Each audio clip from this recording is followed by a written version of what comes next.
श्री महाभारत खिल भागे अष्टादश अधिक शततमोध्याय में जनार्दन का हंस को श्री कृष्ण दर्शन जनित अपना उल्लास बताना, द्वारका में हंस के संदेश की प्रतिक्रिया का वर्णन करके उसे राजसू न करने की सलाह देना, हंस का उसे रोषपूर्वक तिरस्कृत करके चले जाने के लिए कहना, फिर सात्विकी का हंस को श्री कृष्ण का संदेश सुनाते हुए फटकारना। वैशंपायन जी कहते हैं, जन्मेजय, हंस के ऐसा कहने पर धर्मात्मा वीर जनार्दन ने, जो नारायण स्वरूप श्री कृष्ण की सदा स्तुति करता था, हंसते हुए कहा, हाँ, मैंने उन जनार्दन का दर्शन किया है जिनके एक हाथ में शंख शोभा पाता है तथा जो दूसरे हाथ में श्रेष्ठ चक्र धारण करते हैं, जिनका बाजूबंद तपाए हुए जाम्बुनंद नामक स्वर्ण से भूषित है तथा जो झलमलाती हुई प्रभा से प्रकाशित रत्न कौस्तुभ मणि धारण करते हैं। मैंने इन भगवान श्री कृष्ण का दर्शन किया है, जिनकी सेवा में पुरातन यादव वीर तथा मुख्य मुनि वृंद उपस्थित रहते हैं। मातों सहित बहुत से राजा भी इनकी स्तुति करते हैं। मूंगे तथा नूतन पल्लव के समान इनका अरुण अधर मंद मुस्कान की आभा से प्रकाशित होता रहता है। प्राचीन विद्वान ऋषि मुनि देवताओं के साथ बैठ करके जिनके स्वरूप का विधि पूर्वक विवेचन करके उसे जानने के योग्य बताते हैं, जो खिले हुए नील कमल के समान श्याम कांति से शोभित है तथा जिनका उदर विकसित स्वर्ण में कमल से शोभित होता है, उन्हीं पद्मनाभ स्वरूप भगवान श्री कृष्ण का मैंने दर्शन किया है। मैंने बारंबार उस अजन्मा जगत गुरु का दर्शन किया है, जो अपनी वाणी द्वारा यादवों को आनंद प्रदान कर रहे थे और प्राचीन मनुष्यों के साथ पृथ्वी मार्ग संबंधी वेदांत के विद्वान का विधि पूर्वक निरूपण करते थे। मैंने समस्त लोकों के एकमात्र हितैषी उन जगन में श्री हरि का बारंबार दर्शन किया है, जो जगत के हित के लिए इसके समस्त शत्रुओं को पराजित करके इस भूलोक में निवास करते हैं। यादव कुल के प्रधान पुरुष तथा स्तवीय ईश्वर रूप उन श्री कृष्ण का मैंने अनेक बार दर्शन किया है, जो विहार काल में यादवेश्वरों के साथ नाना प्रकार की क्रीडाएं करते हैं तथा स्वयं तो क्रीडाओं में रत रहते ही हैं, सामर्थ्यशाली यादव शिरोमणियों को भी उनमें प्रवृत्त करते रहते हैं। मैंने पुनः उन कमलनयन श्री हरि का दर्शन किया, जो पत्नी रूप में प्राप्त हुई भीष्म नंदिनी रुक्मिणी देवी के साथ द्वारका में निवास करते हैं, नारायण रूप से समुद्र के जल में सोते हैं तथा जो वैभवशाली भक्त प्रिय भक्त जनों के आश्रय तथा कल्याण स्वरूप हैं। मैंने अत्यंत आनंदमग्न होकर के बारंबार भगवान श्री कृष्ण के दर्शन किए हैं और अपलक नेत्र के द्वारा उनके पुरातन श्री अंग की शोभा का पान किया है। उससे मैं अपने विषय में केवल यही सोचता रहा कि मैं धन्य हो गया। मैंने देखा कि वे सर्वसम्मत सर्वव्यापी भूत में तथा सबका पालन करने वाले भगवान श्री कृष्ण अपने हाथ में 2 कमल लिए हुए थे। मैं उन्हीं महात्म्यशाली प्रकाशमान आदि पुरुष एवं महान ईश्वर का बारंबार स्मरण करके आनंद मग्न हो रहा हूं, जिनके वक्षस्थल पर कौस्तुभ मणि प्रकाशित होती है तथा जिन पर 100 चवट ढुलाए जाते हैं, उन जगदीश्वर श्री कृष्ण हरि का मैंने दर्शन किया है। वे यादवेश्वर विष्णु विद्वेष युक्त चित्त से सदा तुम दोनों का स्मरण करते थे और जानना चाहते थे कि वे दोनों कहाँ हैं तथा कहाँ और कौन उन्हें जानता है। उन दोनों मूर्खों को मैं कब देखूंगा, वे किस उपाय से मेरे सामने उपस्थित होंगे। हाथ में शंख लिए हुए वे देवेश्वर निरंतर ऐसी ही बात सोच रहे थे। अपने को करदाता सुनकर के वे हंसने लगे और तुम्हारे उपहास में तत्पर हो गए। उस अवस्था में मैंने उन्हें देखा था, वे देव ऋषि नारद तथा यतीश्वर दुर्वासा से बात करते थे। वे मनुष्य दुर्वासा को ब्रह्म सूत्र के पदों से युक्त वेदांतमय वाणी का शिष्यों को उपदेश देने या पढ़ाने के लिए अनुमति दे रहे थे। उस समय उन भगवान श्री हरि का दर्शन करके मैंने बारंबार इस प्रकार विचार किया। मैंने उन मित्रों ने ये असाध्य कार्य आरंभ किया है। निपश्रेष्ठ भूमिपाल, आपसे आप दोनों को इस कार्य का आरंभ नहीं करना चाहिए। श्री कृष्ण से कर लेना है।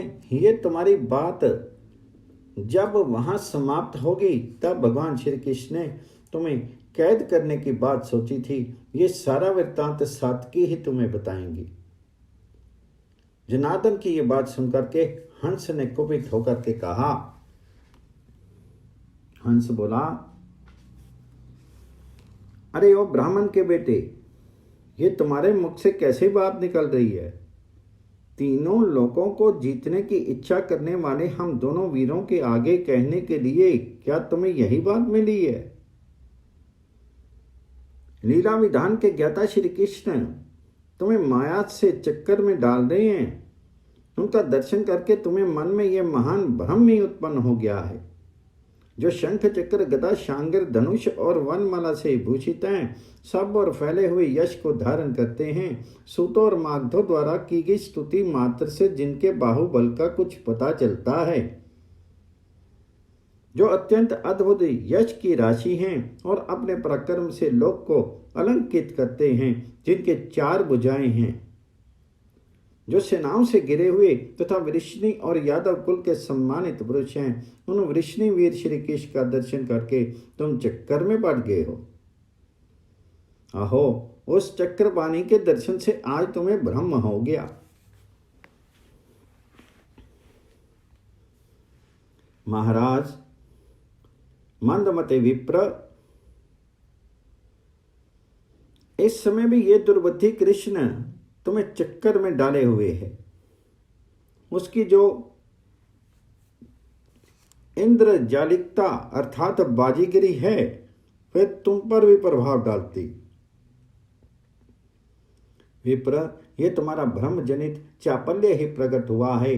आहो, तुम मेरी और उनकी समानता बतानी चाहिए थी, किंतु तुमने हमारी लघुता व्यक्त की है। ब्राह्मण द्विश्रेष्ठ, एक मैं ही हूं जिसने मित्रता के कारण तुम्हारी इस अनुचित बात को सह लिया, अन्यथा कौन ऐसी बात कह सकता है? मंद बुद्धि ब्राह्मण, तुम्हारी जहां इच्छा हो चले जाओ। इस समय सारी पृथ्वी तुम्हारे लिए खुली हुई है। द्विज, तुम भूतल पर चाहे जहां जा सकते हो। मैं उस ग्वाल बाल को जीत करके और बहुत से यादवों का संहार करके आपका अपना यज्ञ पूर्ण करूंगा। हमारा पहला संकल्प यही है कि हम यादवों को जीतेंगे। ब्राह्मण, जाओ जाओ, तुम धृष्ट और कटुवादी हो। सदा मेरे साथ रहकर भी शत्रु पक्ष की स्तुति में लगे रहे हो, इसलिए मैंने तुम्हें त्याग दिया। सब ओर से कष्ट प्राप्त होने पर भी मुझे ब्राह्मण का वध नहीं करना चाहिए, इसलिए तुम्हें जीवित छोड़ रहा हूं। ब्राह्मण से ऐसा कहकर के हंस ने फिर सात्विकी से कहा, ओ यादव कुमार, तुम किस लिए यहां आए हो? उस नंद पुत्र ने तुमसे क्या कहा है, अथवा उसने मेरे लिए कौन सा कर प्रदान किया है? सात्विकी बोले, हंस, शंख चक्र और गदा धारण करने वाले श्री कृष्ण का ये सत्य वचन सुनो। उनका कहना है कि मैं शांगर धनुष से छूटे हुए शिला पर तेज किए गए और पैनी धार वाले बाणों द्वारा तुम्हारा सारा कर्ज चुका दूंगा। हंस, अपनी तीखी तलवार से तेरा सिर काट लूंगा। यह तेरे लिए कर दान का अच्छा संग्रह होगा। मंदात्मन नृपधम, इससे बढ़कर के तेरी धृष्टता क्या हो सकती है? नारदम, जो राजा देवादिदेव जगन्नाथ से कर लेना चाहता है, उसकी जीभ काट ली जाए, यही उसके कर को समाप्त करने का उपाय है। श्री हरि के शांगत धनुष की टंकार और पांचजन्य शंख का हुंकार सुनकर के कौन जीवित रहने की आशा कर सकता है? तो अब हमारे सामने खड़ा तो हो, भगवान शंकर से मिले वर के घमंड में आकर के कौन पुरुष भगवान श्री कृष्ण से ऐसी बात कह सकता है जैसी तूने कही है? बलभद्र आदि हम सभी वीर श्री कृष्ण के सहायक हैं। प्रथम तो बलभद्र जी हैं, दूसरा मैं सात्यकी हूं, तीसरा कृतवर्मा है, चौथा बलवान निषठ है, पांचवां बभ्रूत, छठा उत्कल, सातवां अस्त्र शस्त्र विशारद बुद्धिमान तारण, आठवां सारंग, नवां विप्रथुत और 10वें बुद्धिमान उद्धव जी हैं। ये हम सभी सहायक बल प्रक्रम से संपन्न हैं। ये सभी वीर समस्त युद्धों में अपने रक्षक शंख चक्र और गदा धारण करने वाले देवादिदेव श्री कृष्ण के आगे ही खड़े होते हैं। उनके जो 2 विख्यात पुत्र प्रद्युम्न और सांब हैं, वे दोनों बल में अश्विनी कुमारों के समान हैं। केवल वे दोनों ही युद्ध में बल के मद से उन्मत्त हुए तुम दोनों भाइयों को मार सकते हैं। वाणी के देवता जो गिरीश शिव हैं, वे तो वर देकर के अलग खड़े हैं। तुम दोनों किसके बल का सहारा लेकर के युद्ध में खड़े हुए हो और धनुष्यबाण लेकर के शत्रु के साथ जूझने को तैयार हुए हो? जिनके हम जैसे सेवक शत्रुओं के साथ युद्ध कर रहे हों, त्रिलोक की रक्षा करने वाले उन जगदीश्वर से कर लेने की इच्छा रख करके कौन जीवित लौट सकता है? जो तीनों लोकों की रक्षा करते हैं, वे भगवान श्री कृष्ण युद्ध स्थल में केवल शांग धनुष से छूटे हुए पहने बाण से तुम दोनों को अवश्य मार डालेंगे। उन जगदीश्वर ने फिर ये पूछा था कि हम लोगों का ये संग्राम कहाँ होगा? सदा ही पुण्य प्रदान करने वाले पुष्कर में, गोवर्धन पर्वत पर, मथुरा में अथवा प्रयाग में, जहां इच्छा हो मुझे अपना बल दिखाने के लिए आ जाए। शंख और चक्र धारण करने वाले श्री कृष्ण जब जगत के पालन में तत्पर हों, उस समय कौन उनकी आज्ञा लिए बिना स्वयं राजसु यज्ञ महायज्ञ का अनुष्ठान करना चाहेगा? अथवा तुम्हारे सिवा दूसरा कौन मनुष्य है जो ऐसी बात कह करके सकुशल एवं सुखपूर्वक घर को जा सकता है? मोड़, यदि तू ऐसा चाहता है तो इस भूतल पर उपहास का पात्र बनेगा। ऐसा कहकर के वीर सात्यकी हंसते हुए से भूतल पर खड़े हो गए। इस प्रकार श्री महाभारत के खिल्लबाग हरिवंश के अंतर्गत भविष्य पर्व में हंस डिंबक उपाख्यान के प्रसंग में सात्यकी का वाक्य विषयक 118वां अध्याय पूर्ण हुआ।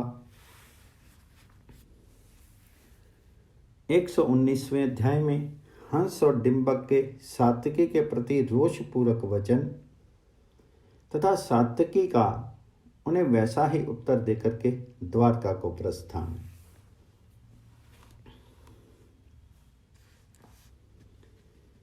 वैशंपायन जी कहते हैं, महाराज, सात्यकी की यह बात सुनकर के हंस और डिंबक को भी तो उठे। उनके नेत्र रोष से चंचल उठे। वे संपूर्ण दिशाओं को और इस प्रकार देखने लगे मानो उन्हें जला करके भस्म कर देना चाहते हैं। उन्होंने समस्त श्रेष्ठ नरेशों की ओर देख करके और एक हाथ से दूसरे हाथ को दबा करके सात्यकी के उस महान वचन का स्मरण करते हुए इस प्रकार कहा, कहाँ है, कहाँ है वे नंद का बेटा और कहाँ है वे बल उन्मत्त बलराम? सत्य प्रतिज्ञ सात्यकी पर आक्षेप करके ऐसी बातें कहते हुए वे दोनों फिर बोले, ओ यादव के बच्चे, हमारे सामने आकर के तू ये क्या बक रहा है? मंदात्मन, तो यहां से निकल जा। इस समय दूत बन करके आया है, नहीं तो ऐसा कठोर वचन कहने के कारण तुम मार डालने के योग्य था। सचमुच तो निर्लज्जी है जो ऐसी बातें बक रहा है।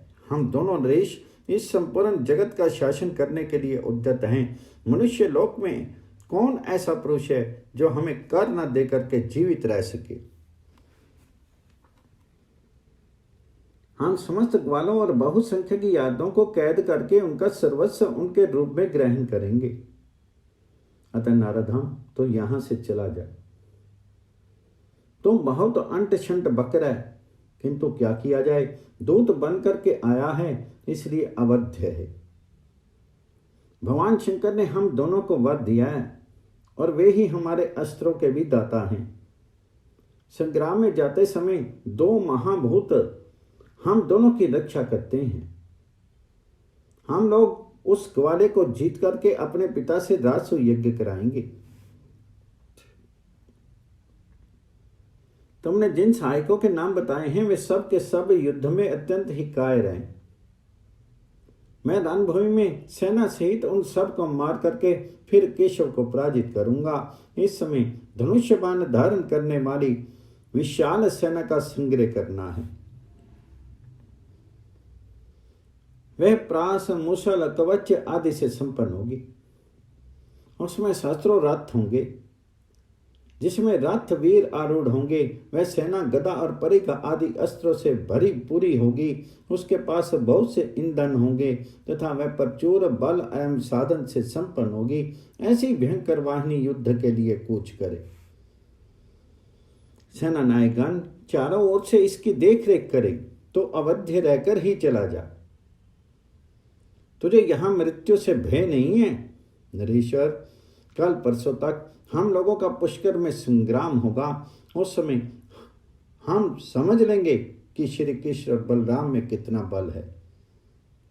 तूने जिन नरेशों के नाम बताए हैं उनमें भी युद्ध के मुहाने पर कितना बल है इसका पता लग जाएगा। सात्यकी बोले, राजा हंस, मैं तुम दोनों भाइयों का वध करने के लिए कालियां परसों भी आऊंगा। यदि मैं दूत नहीं होता तो आज ही तुम दोनों मेरे हाथ से मार डाले जाते। तुम दोनों कटुभाषियों को मैं कालियां परसों के लिए जीवित नहीं छोड़ता। मनुष्यों को दूत बनने पर भी सदा अनुपम दुख का सामना करना पड़ता है। मैं भी उस महान दुख का भार धो रहा हूं। अन्यथा नीच नरेशो, मैं अपने पराक्रम और बाहुबल का घमंड दिखाता हुआ तुम दोनों भाइयों को मार करके परम संतोष प्राप्त करता। जो अपने हाथों में शंख चक्र गदा और शांग धनुष धारण करते हैं, जिनके मस्तक पर मुकुट शोभा पाता है, जो काले काले घुंघराले केशों से अलंकित हैं, जिनकी भुजाएं बहुत बड़ी हैं, जो अनुपम शोभा से संपन्न हैं, संपूर्ण जगत की उत्पत्ति के कारण है, संपूर्ण विश्व जिनका रूप है, जो परम सुंदर रूप से शोभित हैं, योगी जन जिनका ध्यान करते हैं, जो दैत्य और दानों का वध करने वाले पुराण पुरुष हैं, जिनके नेत्र प्रफुल्ल कमल दल के समान सुंदर हैं, जिनकी अंग कांति श्याम है, जो सिंह के समान बल विक्रमशाली तथा शिष्टि पालन और संहार के एकमात्र कर्ता हैं, वे तीनों लोकों के गुरु भगवान श्री कृष्ण युद्ध स्थल में तीखे बाणों से तुम दोनों भाइयों का घमंड चूर करेंगे। ऐसा कहकर के सात्यकी रथ पर आरूढ़ होकर के चलेगी। इस प्रकार श्री महाभारत के खिल्लबाग हरिवंश के अंतर्गत भविष्य पर्व में हंस डिंबक उपाख्यान के प्रसंग में सात्यकी का प्रत्यागमन विषयक 119वां अध्याय पूर्ण हुआ।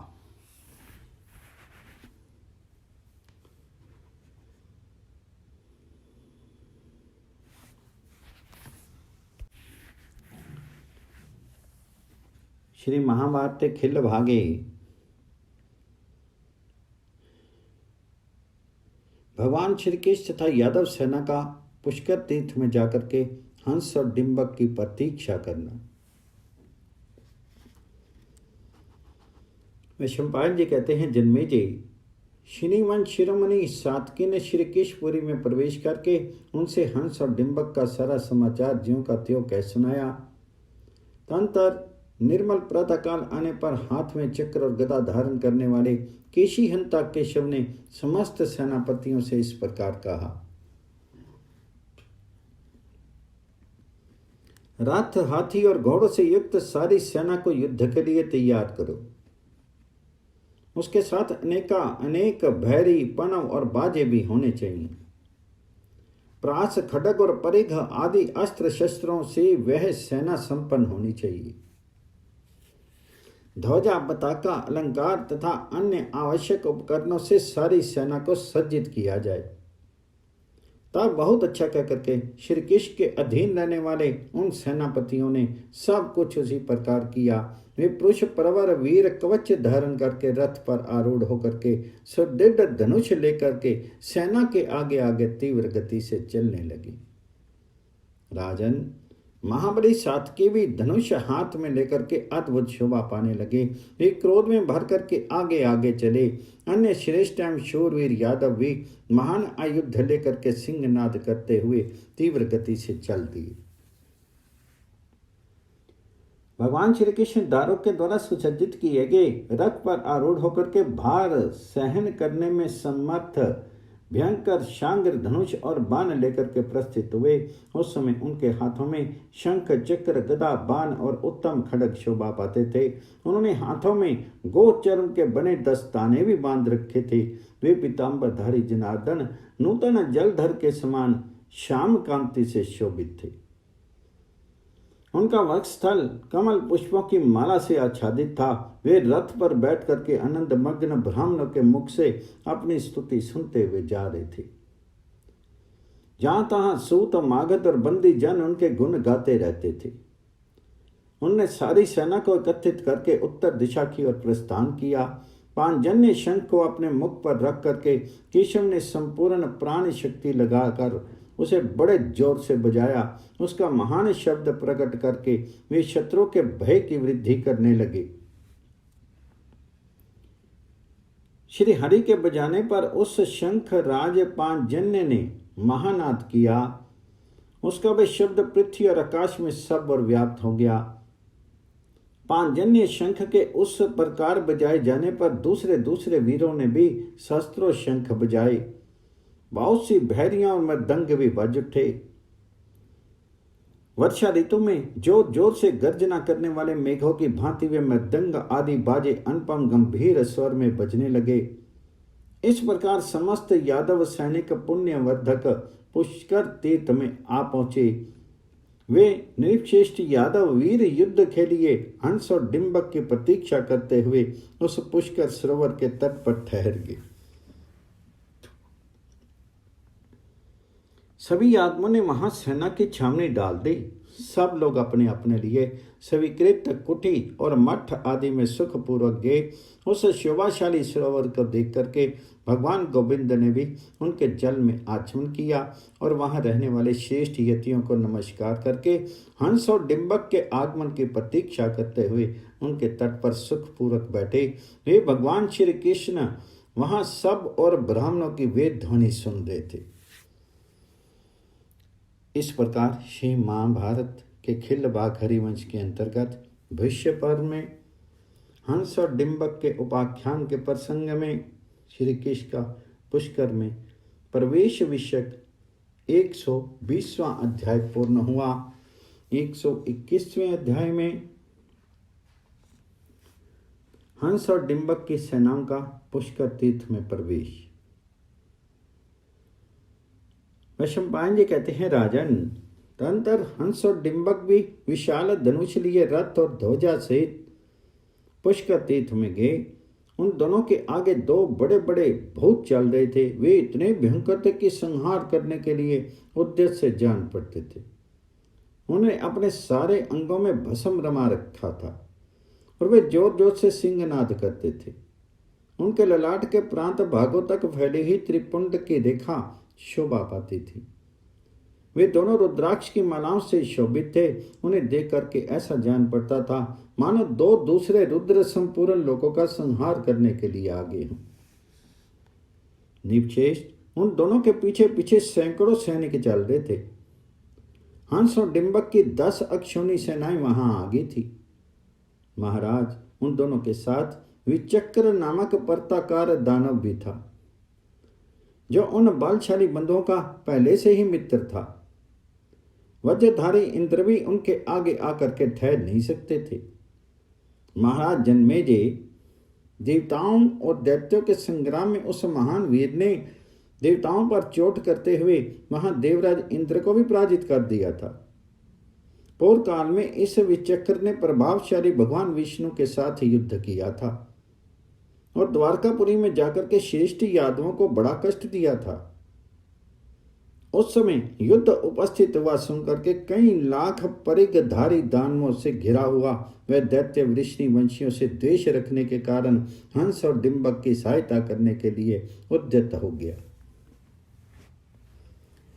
उन दिनों राक्षस राज हिडिंब विचक्र नामक दैत्य का बड़ा भारी मित्र हो गया था। वह युद्ध में उनके लिए प्राण भी दे सकता था। राक्षस राज हिडिंब शिला, शूल और खड्ग धारण करने वाले दूसरे नरभक्षी राक्षसों के साथ विचक्र की सहायता के लिए वहां गया।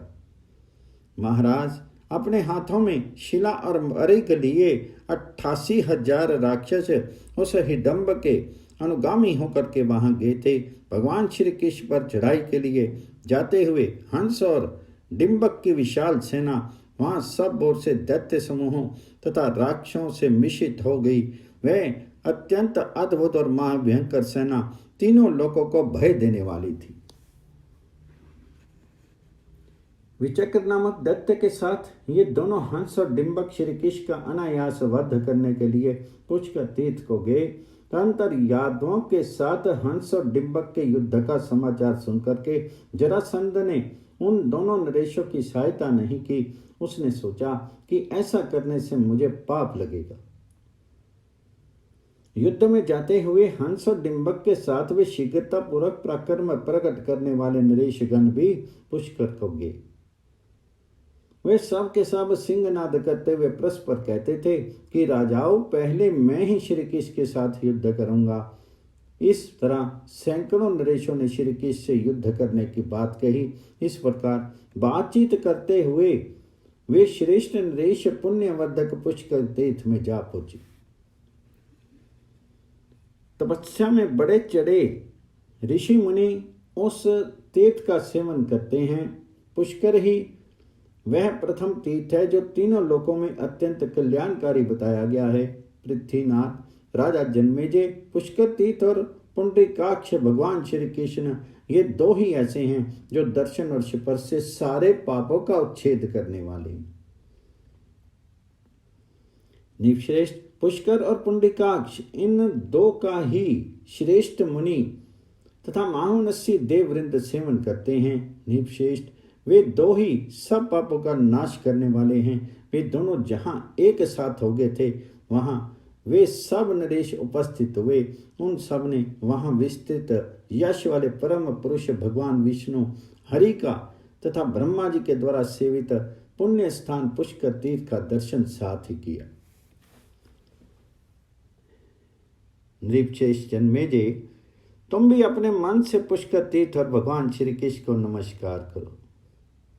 अहो, वहां दैत्य और राक्षसों से भरी हुई जो सेना पहुंची थी वे सारे के सारे फिर नष्ट हो गए, इसमें संशय नहीं है।